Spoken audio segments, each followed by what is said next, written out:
Today in the world, we have on one hand the European Commission that's preparing a Green Deal to soften the crisis, and on the other hand, national governments that support polluting but nevertheless job-creating sectors, such as civil aviation or the automobile industry, or that are going back on their environmental legislation. So how do you analyze this double bind, Céline Ramstein?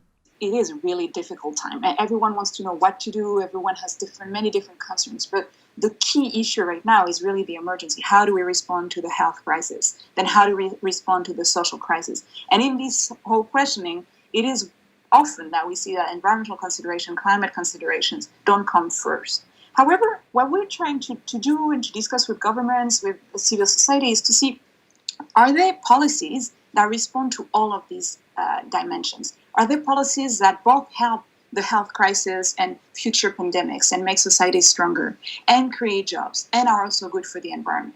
And the good news is that there are many of these policies that kind of check all of those boxes and actually not only check the boxes, but do a better job at creating more jobs than the traditional policies you can compare them to. In developed countries, you can look at the energy efficiency in the building sector. This creates a lot of jobs and then help poor people to have lower energy bills. It is also good of course, for the environment and climate, and it is good for growth and jobs in the long term.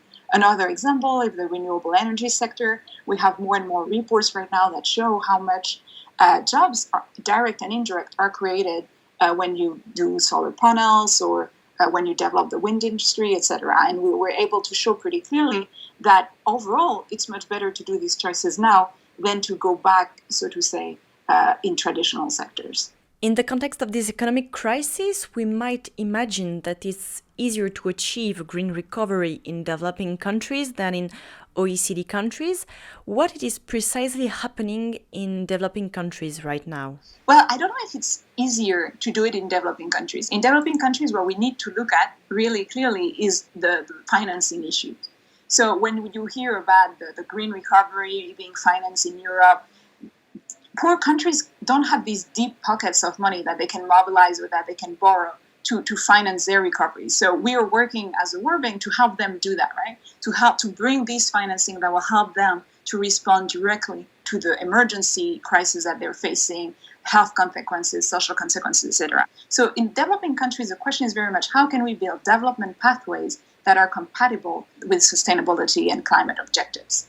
And it is easier to do it in a sense because the infrastructure is not there yet. So you have more ability to build it right the first time. Whereas in developed countries, you need to retrofit or improve what's already built, which of course is more expensive, more complicated, etc.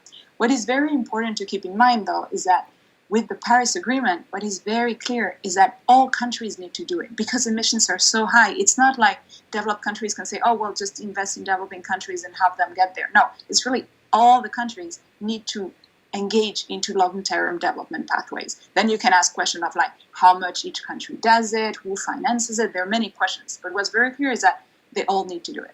In your opinion, Céline Ramstein, what kind of public policies could help us to decarbonize our economies in a sustainable way? So for economists, it's very clear that this type of policy, basically putting a price on carbon, is the most efficient way to achieve mitigation, to reduce emission, and to meet our climate targets. But what we realize is also, although it's in theory the most efficient way, it's not always doable or possible, and there are many uncertainties in markets that makes us now consider packages of policy. The most important thing, no matter how you do it, is that the incentives are right and the prices are right for citizens. And we have examples of carbon taxes and carbon markets in many places around the world, like in California, South Africa, British Columbia, or Chile. You can use these instruments to raise money and then use the money to invest in the future and in the transition. And you can help people do so as well. For example, you can have energy checks to help them pay, at least the poor people who don't have alternatives. You can target the right people to make sure that you help them transition towards this lower carbon development and don't just punish them. The other dimension of carbon pricing is how do you integrate a price on carbon in your fiscal mechanism? So particularly in this time right now where we see a lot of investment flowing, we really need to make sure that these are thought and that decisions are made with this long-term vision in mind and with this getting prices right or this pricing carbon and accounting for carbon externalities in mind.